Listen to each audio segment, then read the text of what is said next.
This is the vent that needs some type of mesh. It needs a filter because if you don't put a filter on it, it sucks in all kinds of junk because the inlet to the rear evaporator motor is right next to the ground and it sucks in all kinds of stuff. Without a filter, it'll look like this over time.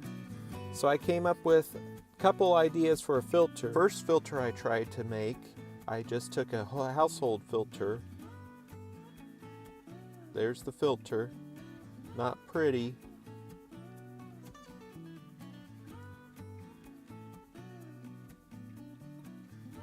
This filter just doesn't work. It's too close to the inlet, so I'm going to have to redo this one. This is the second filter attempt, and you can see here it's already collecting stuff like this straw wrapper from last night, and then this string. So I tried using this window screen tape, repair tape, so now I'm going to have to tape it like this.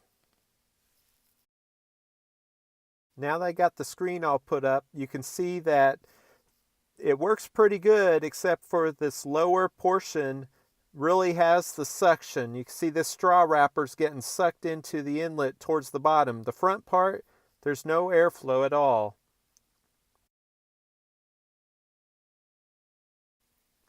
You can already see stuff collecting on the bottom of the inlet screen here, so it must be working better.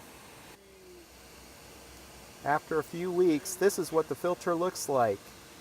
I decided to do some testing to see how much airflow was actually coming through. And sure enough, the highest velocity was at the back part of the inlet grill. And you can see the inlet grill where the most dirt is collected is also where the inlet to the fan is. And that's the highest velocity. The front part of the grill has zero airflow at all.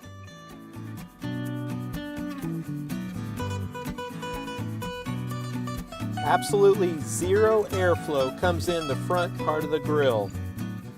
All the airflow comes in the back part of the grill through the aft evaporator for the back of the NV van.